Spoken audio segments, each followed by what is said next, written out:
हम रूबरू हो रहे हैं बीकानेर एसपी मेडिकल कॉलेज के प्रिंसिपल गुंजन सोनी साहब से।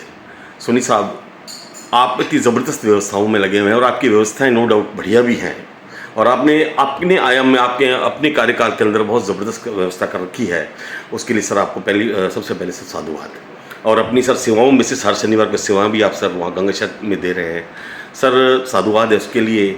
सर कुछ एक पहलू पे सर मैं आपके रोशनी डालना चाहूँगा, मैं आपको निवेदन करना चाहूँगा कि आपने मुझसे आज से 8 महीने पहले एक बात कही थी कि डॉक्टर भगवान का रूप होता है, मरीजों को भी थोड़ा पेशेंस रखना चाहिए, इतने जल्दी उग्र नहीं होना चाहिए।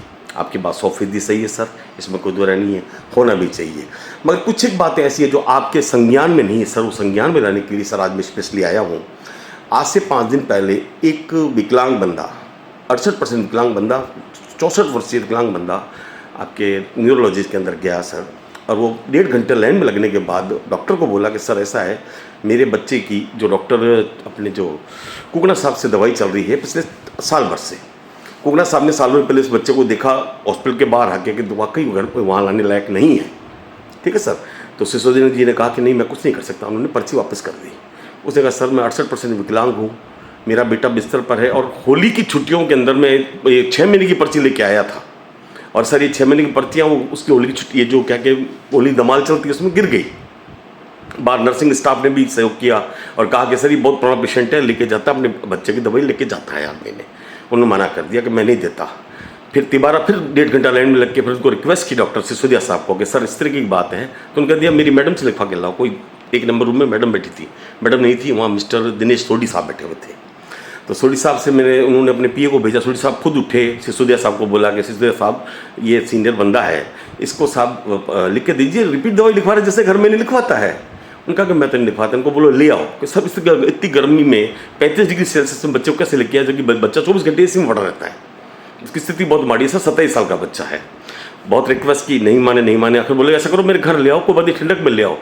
तो सर वो घर में लाने में सक्षम नहीं है, कोई बात नहीं। उसके बाद उन्होंने कहा मैं नहीं दे सकता कि मैंने ऐसी डिग्रियाँ थोड़ी की है, चलिए कोई बात नहीं, यहाँ तक भी बात खत्म है। सीन नंबर 2, 20 फरवरी आपके कैंसर विभाग के अंदर, कैंसर विभाग में एक लेडी है निया करके, उन्होंने बोला कि सर ऐसा है कि मेरी थेरेपी कर दो। तो सब ये 2 सरकारों के लफड़े के बीच में वो जो आप जो इंश्योरेंस चल रही है आयुष्मान और इंश्योरेंस चल रहा है, उसका 29 अप्रैल तक इंश्योरेंस है सर। उसकी पहली थेरेपी 20 फरवरी को हो गई, दूसरी फरवरी 1 मार्च से 29 मार्च तक लगातार चलेगी। उन्होंने कहा कि ये कागज़ नहीं चलेंगे। फिर वो आई मेरे पास, मेरे को बोली इस तरह की बात है, तो मैं वहाँ उसका कागज़ निकलवाने गया, तो वाकई 29 अप्रैल तक उसकी क्या क्या पैसे भरे हुए इंश्योरेंस के। अब सर वो कह रहे हैं हम तो नहीं करेंगे, वो उस क्या थेरेपी से वंचित रहेगी। सर आपको संज्ञान में लाने के लिए सर मेरा निवेदन ये थे सर, ये सर दोनों के बारे में आप क्या कहना चाहेंगे सर? मेरे संज्ञान में ये विषय आया था और मैंने महेंद्र सिसोदिया जी से बात भी करी थी। उन्होंने बोला कि कुछ दवाइयाँ जो थी वो नारकोटिक्स में थी, वो हम बिना पेशेंट के नहीं दे सकते थे सर। तो मैंने उनको ये बोला कि अगर ऐसी स्थिति थी तो आप वीडियो कॉलिंग करके बच्चे से बात करके और आप दे देते हैं। हालांकि हम लोग भी कई बार लाचार होते हैं कि कुछ बैंड दवाइयाँ होती हैं जो पेशेंट खुद को ही दी जाती हैं। जी सर। तो ऐसा ये मसला था, तो मैंने उनको ये समझाया कि हमें ज़्यादातर लोगों को मदद करनी है, आप कोई रास्ता निकालें।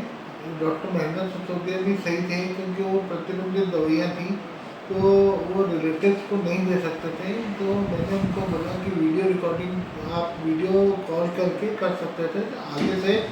वो मैंने उनको बोला अगर ऐसा कोई केस आता है तो आप वीडियो रिकॉर्डिंग करके आप प्रमाणित कर दें और उस पर लिख दें कि वीडियो रिकॉर्डिंग से बात कर ली गई है और दे देंगे।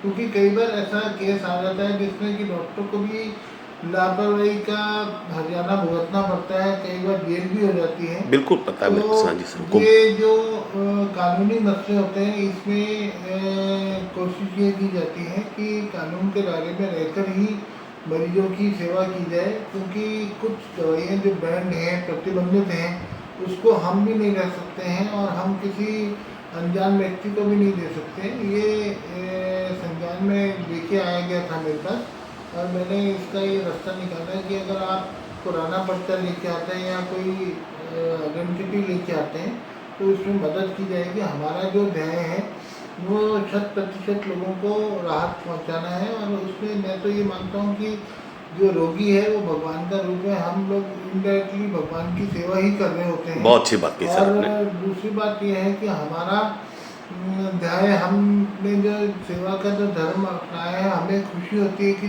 ज़्यादा से ज़्यादा लोग हमसे लाभान्वित हों और हम लाभान्वित करने में ज़्यादा खुशी महसूस करते हैं। अगर कोई एक आध ऐसा केस आता है तो मेरे संज्ञान में ज़रूर आता है और मैं बीच में इंटरव्यून करके उनकी मदद ज़रूर करता हूँ। सर वो दूसरा केस मैंने बताया था सर, कैंसर का पेशेंट है, उसकी एक तरह से थेरेपी है और 29 अप्रैल तक उसके पास कागज है सर। कोशिश हम ये करते हैं कि आउट ऑफ द वे जाके रोगियों की मदद करते हैं। हम लोग आउट ऑफ द वे जाके साइन भी करते हैं। मेरे संज्ञान में ये विषय नहीं आया है।